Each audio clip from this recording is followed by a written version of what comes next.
Okay, let's take a look at review problem 3.4. We have two independent and identically distributed random variables, both having the gamma distribution with parameters 2 and 1. Find the probability that x is greater than or equal to 2y. So first off, we remind ourselves that the distribution for the gamma function is 1 over gamma of r times lambda to the r, x to the r minus 1, e to the minus lambda x. Now for my case, r is equal to 2, so 1 over gamma of 2. Lambda is 1, so 1 squared. X to the 2 minus 1 times e to the minus x times 1. Now gamma of 2 is simply 1 factorial, using my rule that gamma of r is equal to r minus 1 factorial if r is a positive integer. So gamma of 2 is simply 1 factorial, which is 1. That's 1. So I end up with simply x times e to the minus x.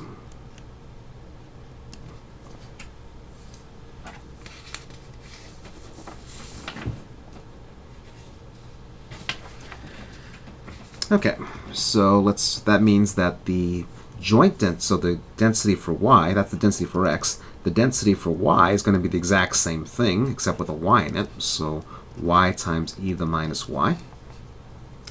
And therefore, the joint density of x and y, because they're independent, will just simply be the product of the two PDFs. So x times y times e to the minus x minus y. And this is valid if x is greater than or equal to 0. This one's valid if y is greater than or equal to 0, so this would be that x and y are both have to be positive. So that's the joint PDF. The question asks for the probability that x is greater than or equal to 2y. So if x is equal, let's draw this. So x equals 2y is the same as y is x over 2. So that's going to be below this line down here.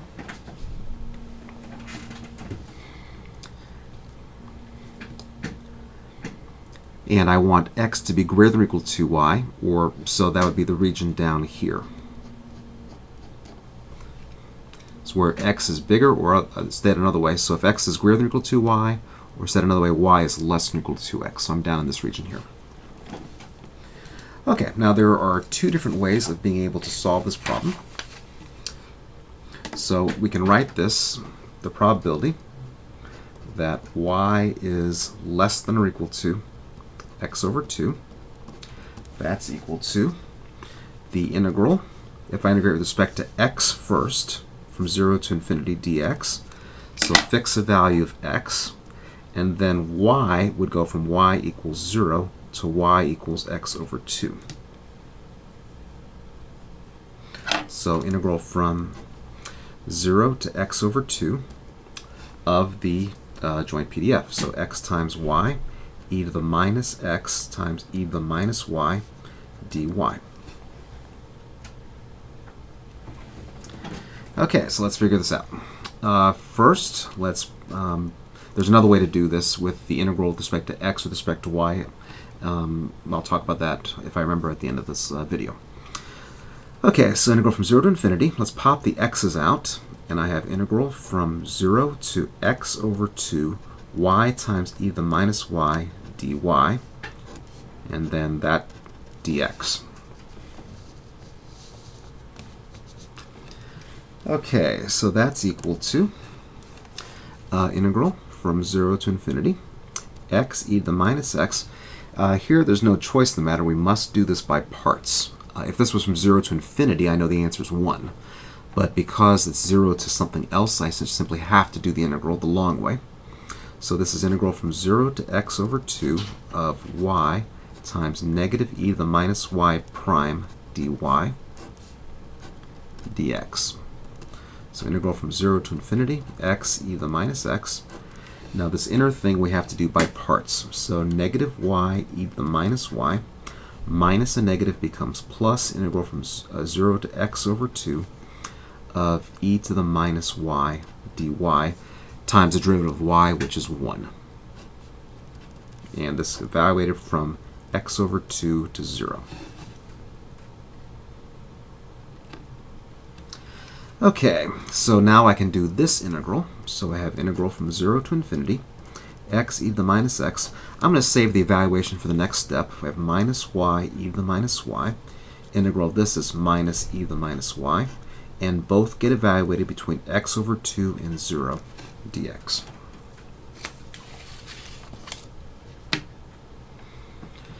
Okay, so doing the integral, we get integral from 0 to infinity, x e to the minus x. Plugging in x over 2, we get negative x over 2 e to the minus x over 2 minus e to the minus x over 2. So that's plugging in x over 2. Plugging in 0, we get 0 here, and then plugging in 0, we get minus 1 dx.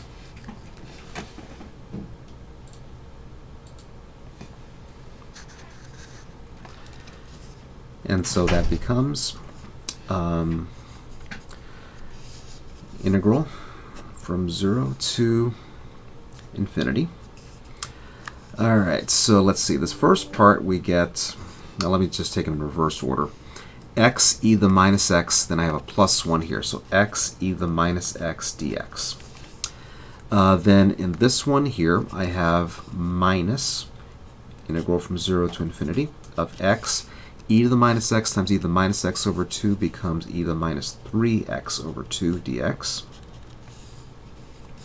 And then this next one becomes minus integral from 0 to infinity of x squared over 2 times e to the minus 3x over 2 dx.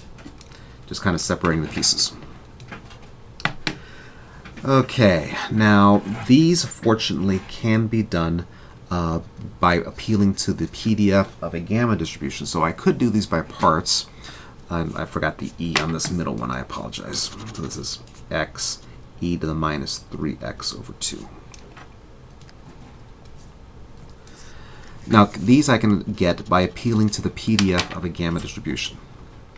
Okay, so first off, I know that the integral from 0 to infinity of 3 over 2 squared x to the 2 minus 1 e to the minus 3x over 2 dx is equal to 1. That is using the PDF of a gamma distribution with parameters 2 and 3 halves.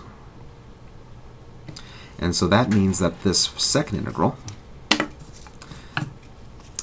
from 0 to infinity of x e to the minus 3x over 2 dx, that has to be equal to 2/3 squared, which is 4/9.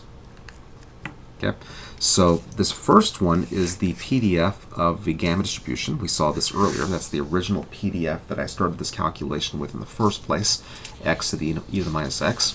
So this first one is 1. The second one I get by appealing to a gamma distribution, a different gamma distribution. I get 4/9. For this last one, I want to take a look at something that has an x squared in it. So integral from 0 to infinity. This time I want an x squared, so x to the 3 minus 1, x to the minus 3x over 2 dx. And so therefore I want a 3 halves to the third here. And also I have 1 over 2 factorial. There was a 1 over 1 factorial here, which was implicit. So this equals 1. And that's the gamma distribution with parameter 3 and 3 halves. Therefore, if I take a look at this one, I want integral from 0 to infinity of 1 over 2 x squared e to the minus 3x over 2. That must be equal to 8/27, 2/3 cubed. Just rearranging terms, and I forgot the dx here. So this last integral is equal to minus 8/27. So putting the pieces together, I get 27 minus 12 minus 8 over 27. And so I end up with my probability of this event being 7/27. And so this was a fairly messy calculation using the gamma distribution. And I used a couple of tricks over here in red in order to be able to evaluate these last two integrals directly without resorting to integration by parts.